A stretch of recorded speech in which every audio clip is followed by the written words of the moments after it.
48 years old, artist, American artist, self-taught American artist, making the best paintings of my life. Took a lifetime of living, and now the period of dying. But don't be sad for me. I'm not scared to die. I'm scared to live.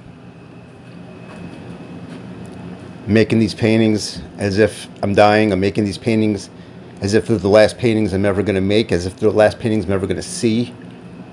I'm making these paintings with everything I have. 100. And I just want to say that dreams are to be pursued, just like happiness is to be pursued. We're not guaranteed happiness or dreams at all. We are guaranteed the opportunities to pursue happiness and dreams. The opportunities are there for us every day, all day, societies, blah, blah, blah. It's all right there for us to maneuver around society's functions and dysfunctions in order to get to places where we can be happy and places where we can be pursuing or living our dreams. What am I getting at? I'm legally disabled. I have bipolar.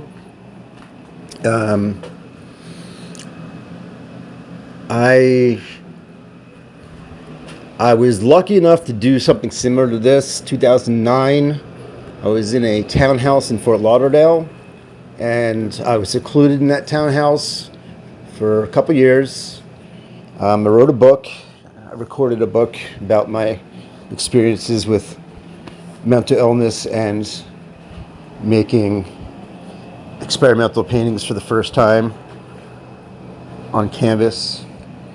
The point is that I was put in a position, just everything just worked out exactly perfect for me to be able to be in that environment, in that townhouse, be left alone for about 2 years, be able to record my recordings, my daily recordings, about my bipolar. I didn't know it was bipolar when I started. I had to do research and find out that's what it was.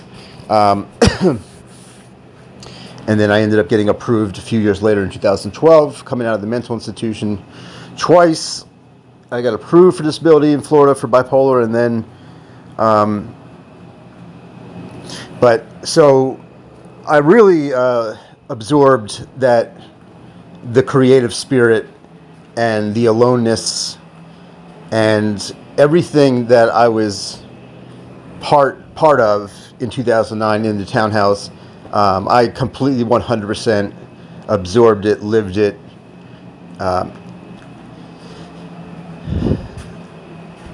was absorbed in it, was surrounded by it. The synergy, the harmony, the whole thing. I was there. I was doing it. I was building canvases. I was making paintings for the first time on big canvases that I was building. I was doing graffiti stencil paintings, and I started doing colorful paintings and paintings with recycled materials, blah, blah, blah. Every day, all day, painting. And I was just catching sleep when I could. I was not on any meds. I was smoking tons of weed, just like I'm doing now. And I was just living it. I was living the artist life. I had no intentions of leaving that townhouse. I had no intentions of selling those paintings. I had no intentions of doing anything except painting for myself, using it as art therapy, solving psychological issues and problems with my painting, all that good stuff. I did it. I owned it. Okay, so for anyone out there who's put in the position where you are able to pursue, not just pursue, live your dream. I was able to live my dream 100. And if you're in a position where you can live your dream, well, I'm not telling you what to do, but for me, I just knew that I had a lot of responsibilities during that time to be a superstar artist and be the best artist and the most experimental and completely use up every single inch of oxygen in that environment for creative purposes. I slept when I could. I was up all day, all night, every day for days. And the point I'm making is that I knew that that I had been given my dream on a silver platter. I just knew I was living my dream. I knew it. I was in my dream. I was alive, awake in my dream. I was asleep as I was awake. The whole thing was just one big magical moment. And I knew it. And so I knew that, and I'm talking literally every day, all day creating art like I'm doing right now. There's no downtime, except for when I crash a bipolar spiral and then I'm forced to have downtime. I'm forced to watch movies and do digital work and make videos and edit and stuff like that. Anyway, I didn't have those luxuries in '09. I didn't even have a computer. So I was completely alone and just 100% being an artist. And so I know what that's like. And I know that sometimes your dreams are given to you twice in a lifetime. Sometimes more, but in this case, I've been given my dream twice. I am now still in Florida. Well, I'm back to Florida. I went out to LA for a while. I'm back in Florida. This is now 2026. I've been in this art studio here since 2013. So about 13 years I've been here. I've been secluded in this studio for the past 3 years. I have only left to take my trash out, pick up my deliveries at my front door outside, and I don't even really get my mail. There's no mail coming here anyway, but that's pretty much all I do. So I only see my neighbors maybe like once a year. I started being more active this past month, only because the cops have been knocking on my doors every day for wellness checks, checking on me. And so I'm out there a little bit more. Also, I made 10 paintings, and I had a photographer come here last week to take pictures of all the paintings, and so I was out with her. But luckily, I was feeling good, and I was able to really have a good time with her. Anyway, the point is, so here I am again. I'm in a position where my dreams been handed to me again, twice. I have been a working artist. I got here in 2013.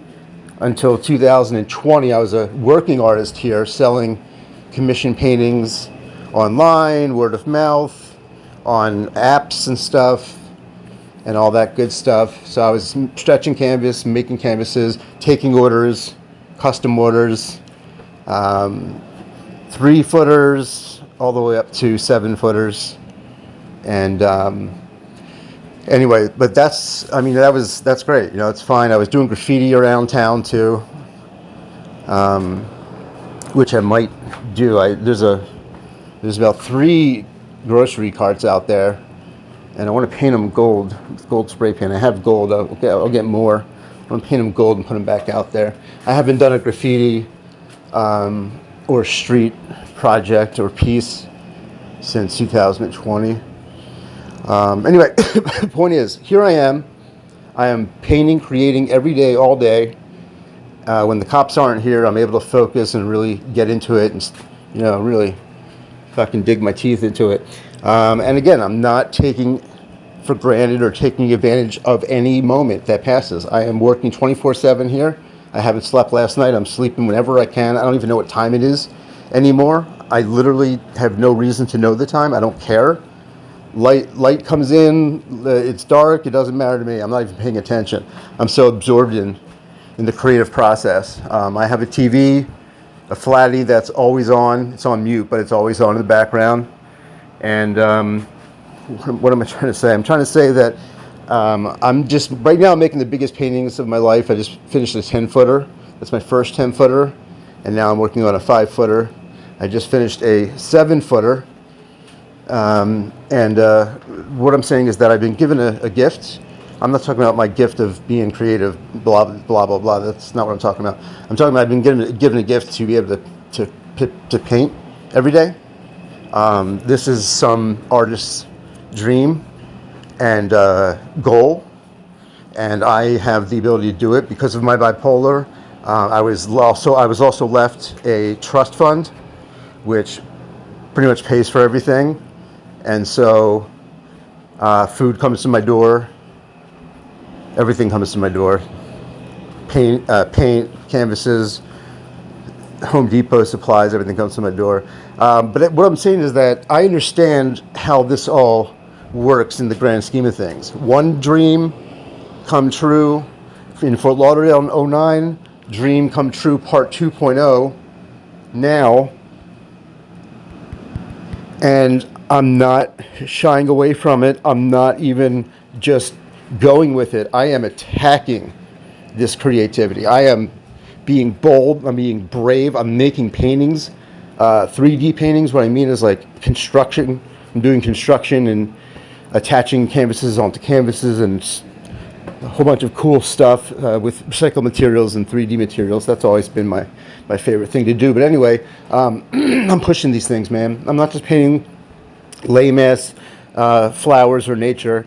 I'm breaking rules. I'm taking my heroes like Basquiat and Banksy, and I'm stealing from them, and I'm advancing their concepts, and I'm thinking outside the box, and all this sort of stuff. But I just want artists to know, if you're listening to this and you're not able to pursue your dream of creating art every day like I am, know that there's artists out there just like me.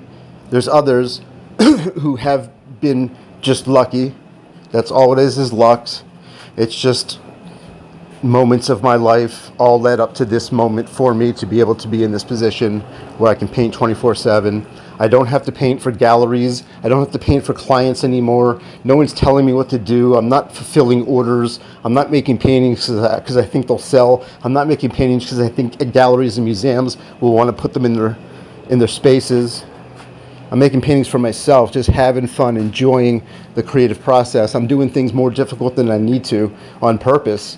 I mean, there's times in my paintings where I could just whitewash something or spray paint a whole bunch of things all at once, and I don't do that. I attach them carefully, and I hand paint everything strategically and delicately to enjoy the process, to make it as unique and genuine and raw as I can. So that's why I try to make everything so hands-on. But what I'm saying is that I'm not only trying to push my creative abilities to as far as I can. I'm doing that, and I'm continuing to do that. I'm not repeating my paintings twice. I'm not doing anything twice. Nothing like that. Everything's new. I did the past 10 paintings were beautiful colors, and then my next 10, the ones I'm working on now, I did 3 of them already. They're all black and white. So I'm just taking the complete opposite approach to these next 10, and just experimenting with dark and white and black and dark and light and shadows and shading and contrast, brightness, stuff like that. Just with my eyes, within my head, just trying to see the other side of things, the black and white side, the contrast to all the colors.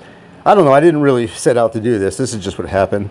I just got tired of colors, and I just wanted to play around with black and white for a little while. So I'm doing that. But so as you can see, I'm experimenting, I'm changing, I'm learning, I'm growing. Every painting is its own personality. Every painting is a stepping stone for my next painting. You can see the evolution of my talent just through each one in the order that I painted them. You can see my talent grow and expand and be elaborated, and that's what I'm doing. So the most punk rock thing I could do right now is black and white. That's like literally the most rebel thing I could do, coming out of 10 extremely colorful paintings. Anyway, artists, just know there's people out there like me who are gifted with talent and gifted with means, financial means, and time and place, and it all comes together in a magic. And when artists like me recognize that I am actually blessed to be able to be in this position here now, today, tomorrow, yesterday, and be able to not pursue my dreams, live my dream of painting every day and creating beautiful art and experimenting and getting my emotions out, my bipolar psychosis out in a creative way. Like this painting I'm doing right now is a grid. It's like a diagram. It's all black background, and then it has white. It's like a checkerboard, if you would. And it's my investment portfolio. And then I have my investment portfolio that I drew on a piece of paper with the lines and the grid and everything. And so I'm good. This is going to be that. It's going to be the investment portfolio. But the thing is that this is my investment portfolio that my dead mom left me, and 5 years ago in my trust fund. And the trust fund people just notified me 2 days ago that they slaughtered it. They sold everything, or at least half of everything. I had 320,000 total in investments, mostly in Apple stock. Apple. My mom built that position since 2007 when the iPhone first came out. She started buying the stock. She had the foresight. She was a genius investor, and obviously, I mean, she left me. What is it? 260,000 in Apple stock. She left me. Earning 25% a year. So that's going to be a $7 to $14 million position in 20 years. I'm 48. When I'm 68, it'll be worth something like that, growing at a rate. That's not even 25. 14 million estimate is 25% a year. It might not do that. It might do just 15 or 10, and that's still a $7 million position in 20 years. Compounding. Einstein said compounding is the strongest force in the universe. This is what we're talking about here, compounding interest. Every day, every month, every year that the stock goes up 25% every year, you're now investing the next year with what you had plus those 25% profits, and that's how you compound, and that's how you make the big money. They slaughtered this portfolio. They sold everything, at least half of everything, and all I saw in the letter from the stockbroker is that they put it into junk bonds. They sold my mom's Apple. 5 years ago when the trust was established, I told them, do not sell my mom's Apple. When you set up the trust fund, transfer it into my trust fund, my IRAs. And they did that. They said, no problem. They did that. And for 5 years, it just sat there like I wanted it to. And I just got a letter from a new stockbroker 2 days ago saying that he opened up a whole bunch of new accounts, sold half of my investments, and put them all into high yield bonds, junk bonds. Even took some of my cash. I was just talking about my investments for the past however many minutes. I didn't even mention how much cash I have. So I have $200,000 in cash. So I don't know how much the broker took, but the broker said that in the letter that they took some of my cash as well and bought these junk bonds. I used to be a stockbroker in Boca Raton, Florida. I was a very successful stockbroker, and it's illegal what they're doing. They're not allowed to do that. These are high crimes. You're talking about over $150,000 from a disabled person's IRA. That's my retirement money for doctors, medicine, and groceries, and hospitals. And that's my money right now that I use for the same exact things. That $200,000 might sound like a lot, but it's not when that's my everyday expenses coming from that $200,000 cash. So I don't know how much they took from it, but that's all I know. So this is a painting. This is a painting of the last of the portfolio that my mom left me before it was killed. So I just want you all to know that there are people like me out here painting all day, every day, living the word art in all of its forms and structures. And I am not arrogant at all. I don't have an ego. I have pride, but what I'm getting at is I'm doing this for everyone.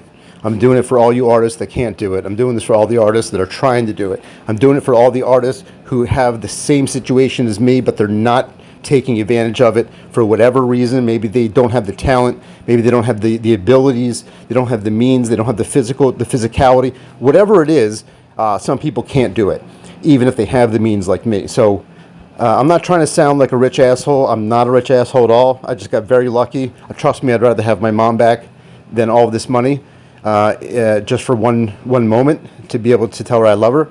And they can take all of that money away from me. I don't care.